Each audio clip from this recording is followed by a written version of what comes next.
Hello, welcome to my super messy mess. This is where I'm at this week. I have so much going on. I'm excited about my projects. I have surprising things happening. I'm like kind of in love with everything that I'm doing, and I'm making a big mess. This week, I had a really great opportunity come to me and the Creative Dream Incubator. And because I only do business in ways that are in congruence with my values, I had to say no to it. And I say no to more things than I say yes to because of this values thing. And I wanted to talk about that a little bit because it's some of the pushback I get from people that I say no to is about, you have to play the game. If you're not willing to play the game, you're never going to be successful, and those kinds of things. And I would argue that I'm already successful. I get to do what I want, and I have a great life. But what they're saying is that there are established rules that everybody has to follow if they want to succeed as creative entrepreneurs. And I just want to call bullshit on that whole idea. Like, this whole world of online creative entrepreneurship, this is very new. If you're accepting this idea that there are established ways you have to do things, and if you don't follow those rules, you can't succeed, like, check yourself. Where's that coming from? Because this is a new world, and we have so many possibilities. Like, I'm one of the older people on the internet who, I had a creative career before there was the internet, but it wasn't the same, and there wasn't social media. And certainly an artist couldn't create an audience online. So, I was creating, what are they called? It's so old, I don't remember what it is. But like, instead of using photos, slides, the little slides, I was creating having slides made, delivering slides to galleries. Like, this was everything I was doing in order to get shows, right? And shows where I could get some visibility. Like, it was a big, expensive job to try to put yourself out there. And now it's like, holy shit. We have so many possibilities. And so to buy into this idea that now that we have all these possibilities, we're supposed to follow these rules about how online business works, it's crazy. And even crazier than that is the idea that we should violate our own values in order to create success. That is a toxic belief. That's not anybody's truth. So my values, and these are like policies that I have written on my website, they're not even very radical. It's around two different things. And the first one is that I'm not going to participate in online summits or anything like that where the only people who are invited as leaders are white. I think it happens too much in the creative and new age life transformation world. And I'm not even going to go into all the reasons why that's crazy, because that's a huge topic on its own.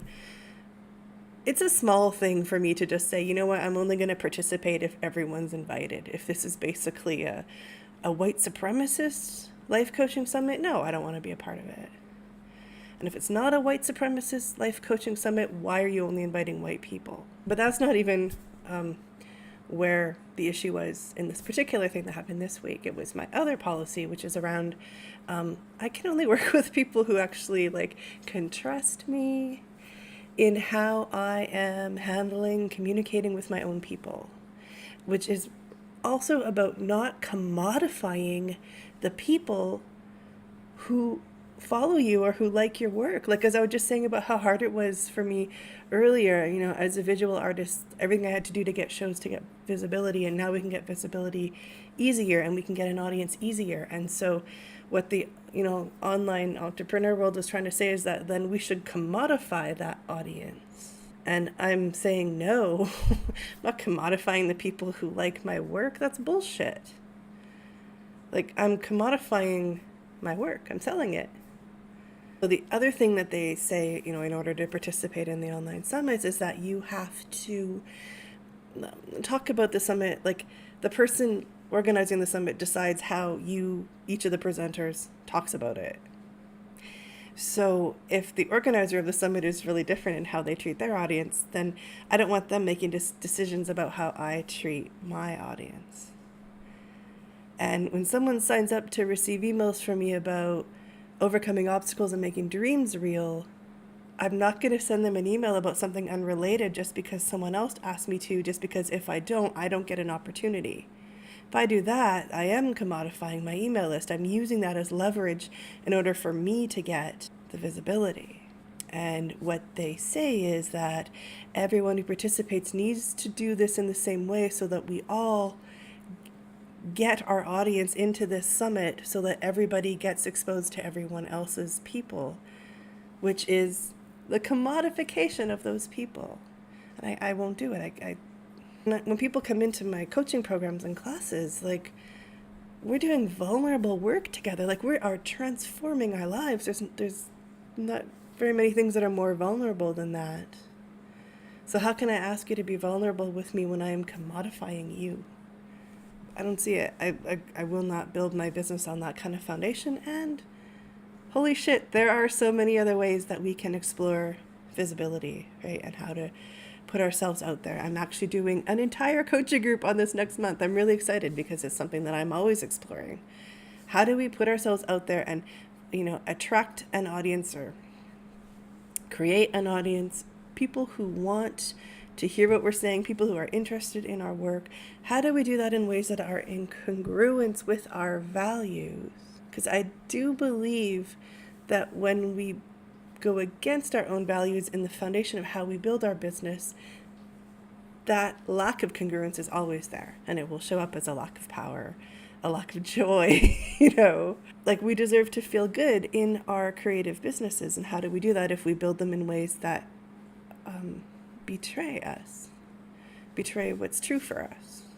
And then on the other hand, most creative people are too quiet about their work. And so they feel like what I just said about mentioning my coaching group, like, ooh, that's too much. You shouldn't promote yourself. And I'm like, I think my work is amazing. Like, you should see what happens every day in the Creative Dream Circle. Like, people are finding miracles, changing their lives. I'm really proud of what I'm doing. Of course, I'm going to talk about it. There's this thing where creative people do need to work on being more out there and being more and more willing to speak about their work and being more willing to share their work. And yeah, visibility is terrifying in a lot of ways, and we need to work through all of that stuff to find our unique way of doing it. And I just believe if everyone was finding their unique way, we wouldn't have these established norms where you have to be a part of a summit and you have to send this email and you have to do this and that. And no. And I know people do get really big audiences in a short time from doing that. Doesn't mean that's the only way. And slow growth is what feels good to me and what I've always preferred. A really great benefit of slow growth is that the people who do find me, the people who do work with me, are a perfect fit. That cuts down on expenses in a business. It cuts down on a lot of problems. Everything is easier when you have the exact right people coming into your groups. I don't know why people don't understand that. Like, quality is better than quantity. And it's not that there are better people and worse people. It's that you want quality in terms of the best fit, so that they and you are like grooving in the same way and everything works better. So it's just like, for the long-term success of your business, I think it's better to stay in integrity. But I know just for me, for the long-term, my own happiness, I stay in integrity, right? And I'm lucky that I don't need to take advantage of the opportunities that come my way, even though I would like to. So I recognize that that is a privilege as well. And sometimes people do need to participate in those things because they need to. And that's cool too, as long as you're being honest with yourself about it. I feel like I just started something that I could talk about all day, and I don't want to talk about it all day. So I'm just going to stop that right here.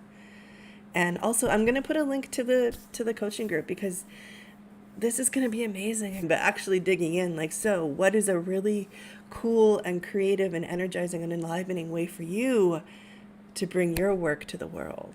Because I know the world needs what you have to offer. So how do we do that in ways that light us up? I'm excited about that. I'm really, really excited about it. So I'm going to put that link here with the video. I want to encourage you to come check it out and think about joining us because this is going to be amazing.